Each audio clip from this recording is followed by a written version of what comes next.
অনেকের কিন্তু অনেক ট্রমাটিক এক্সপেরিয়েন্স আসলে থাকে, যৌন নিগ্রহ থেকে শুরু করে অনেক কিছুই থাকে। তো সেটা কিন্তু আসলে কর্মজীবনেও আমরা দেখতে পাই যে অনেক ক্ষেত্রে এফেক্ট পড়ে। এখান থেকে কি করে বের হয়ে আসা যায় এবং নারীদের নিজেদের মানসিক স্বাস্থ্য ভালো রাখতেও কি ভূমিকা পালন করা উচিত বলে আপনি মনে করেন? প্রথম হচ্ছে যে যৌন হয়রানি একটা মেয়ে তার সারা জীবনে, এমন কোনো মেয়ে আমার মনে হয় নেই যে কোনো না কোনোভাবে যৌন হয়রানির মধ্য দিয়ে সে যায়নি, সেটা ছোটবেলা হোক কিংবা বড় হওয়ার পরে হোক।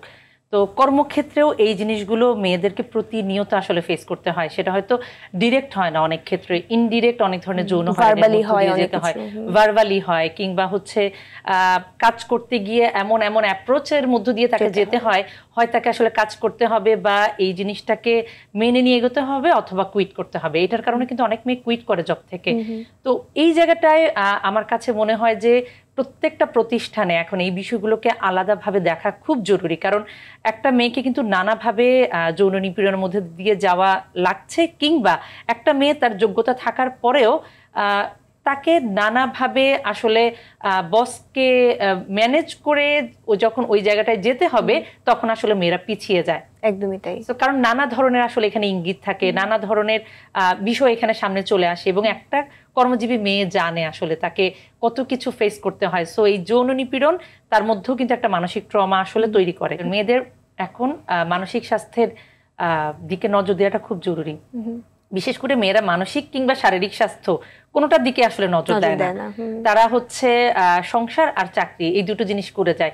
মেয়েদের যে নিজস্ব একটা সময় আছে, নিজস্ব একটা মি টাইম আছে, এটা কিন্তু তাদের মাথায় না। আমার কাছে মনে হয় আপনি চাকরি করেন, কাজ করেন, যাই করেন, নিজের জন্য ওই সময়টা প্রতিদিন অন্তত আধা ঘন্টা হোক, 1 ঘন্টা হোক বের করে নেন। সেই সময়টা আপনার যা ভালো লাগে করেন। গান শুনতে ইচ্ছে হলে গান শোনেন, ছবি আঁকতে ইচ্ছে হলে ছবি আঁকেন, কোথাও ঘুরতে যেতে ইচ্ছে হলে ঘুরতে যান, একা একা রেস্টুরেন্টে খেতে যান, নিজের সাথে সময় ব্যয় করেন। মানে এটা খুব জরুরি।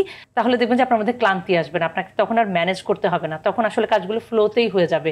তো আমাদের মেয়েদের মধ্যে আমরা অনেক সময় অনেক বেশি ওভার থিঙ্কার হয়ে অনেক বেশি চিন্তা করি এটা কিভাবে করব।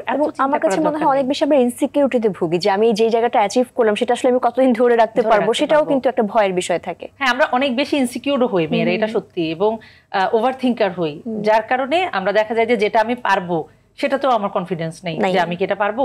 এক্স্যাক্টলি। তো এই জায়গাটা আসলে আমার কাছে মনে হয় মেয়েরা নিজেদের উপর নিজেদের প্রতিনিয়ত কাজ করতে হবে। একদমই। এবং নিজেকে অ্যাকসেপ্ট করতে হবে যে না, আমি একজন নারী এবং আমি পারবো। সেলফ কনফিডেন্সের জায়গাগুলোতে আসলে নিজেকে নিয়ে কাজ করাটা অনেক বেশি গুরুত্বপূর্ণ। আপু ব্যালেন্সের কথা বলছিলেন যে এই যে কর্মজীবন এবং ব্যক্তি জীবনের ভারসাম্যটা আসলে বজায় রাখতে গিয়ে স্বাভাবিকভাবে আমরা অনেক বেশি ড্রেইনড হয়ে যাই এবং মেন্টালি অনেক বেশি চাপের মুখোমুখি হই, কারণ ব্যক্তি জীবনের অনেক ধরনের প্রবলেমস থাকে যেটা হয়তো কর্মপরিবেশে গিয়ে সেটার আউটবার্স্টটা হয়, বা কর্মজীবনে আমার কোনো একটা প্রবলেম হলো সেটা কিন্তু আমি গিয়ে হয়তো বাচ্চার উপর অনেক বেশি এফেক্ট পড়ে যাচ্ছে, বা আমার পার্টনারের সাথে আমি খুব মিসবিহেভ করে ফেলছি, এরকম কিন্তু আমরা প্রায়ই হয়। এবং এটা পুরুষদের মাঝেও একই রকম ভাবে, কিন্তু মেয়েদেরটা অনেক বেশি আসলে চোখে দেখা যায় বা সেটা নিয়ে কথা বলা হয়। এই ভারসাম্যটা আসলে কিভাবে রক্ষা করা যায়? ভারসাম্য মেয়েদের আসলে একা এটা খুব ডিফিকাল্ট। মানে একটা মেয়ে যদি একা সবকিছু ব্যালেন্স করতে যায় খুব ডিফিকাল্ট। এখন আমার কাছে মনে হয় অনেক শিক্ষিত ছেলে যারা আছে তারা কিন্তু এখন এগিয়ে আসছে কিছুটা। সমাজ কিন্তু, আমি একদম বলবো না যে সবাই একদম মেয়েদের উপরে সব বার্ডেন দিচ্ছে, না, সমাজ পরিবর্তন হচ্ছে কিছুটা, কিন্তু সেটা হয়তো স্লো বা সব জায়গায় না। তবে মেয়েকে সবকিছু ব্যালেন্স কেন করতে হবে? কেন একটা মেয়েকে সব করতে হবে? মানে তাকে ঘরও সামলাতে হবে, তাকে বাইরেও সামলাতে হবে, তাকে সন্তানও দেখতে হবে। না, আমি মানে সুপার হিউম্যান না মেয়েরা, মানে সেও একটা ছেলের মতো মানুষ, বা তারও আসলে ইমপারফেক্ট হতে পারে, তারও সবকিছু ব্যালেন্স হবে না। আপনি লাইফে সবকিছু চাইলেই যে ব্যালেন্স হবে তা না, ওইটাই অ্যাকসেপ্ট করেন। এবং মেয়েরা কোনো সুপার হিউম্যান না যে সে সবকিছু করতে পারবে ঘরে বাইরে একদম দশভুজার মতো, না। অনেক মেয়েরা করে, সেটা সত্যি, কিন্তু এখন অনেক ছেলেরাও কিন্তু সহযোগিতা করছে।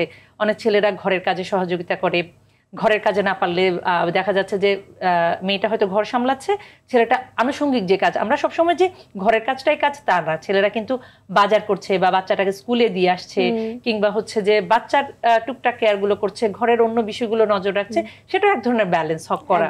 তো সেই কাজগুলো যদি আমরা একটু ভাগ করে নেই পরিবারের সদস্যরা, তাহলে হয়তো মেয়েটার উপরে বার্ডেন হয় না, সে তার দুইটা জায়গায় সুন্দর করে আসলে ব্যালেন্স করতে পারে। আর মেয়েদের জায়গা থেকে বলবো যে আপনি সব করতে চান না, সবাইকে ইনভলভ করেন এবং নিজে পারফেক্ট হতে চেষ্টা করেন না, বরং এটা করেন যে কোন কাজটা আপনি করলে সেটার ইম্প্যাক্ট হয়তো দেখা যাবে যে আপনার সন্তানকে যদি আপনি পড়ান সেটার ইম্প্যাক্ট সবচেয়ে ভালো হবে, রান্নাটা আরেকজন করলেও চলবে। সেটা আপনি ব্যালেন্স করে নেন। আপনি বোঝেন যে আপনি কোন কাজটা করলে সবচেয়ে বেশি ভ্যালু অ্যাড করবে আপনার ফ্যামিলিতে, বা কোন কাজটা বেশি করলে আপনার কর্মক্ষেত্রে সবচেয়ে বেশি ভ্যালু অ্যাড করবে, ওই জায়গাটায় আপনি ব্যালেন্স করেন।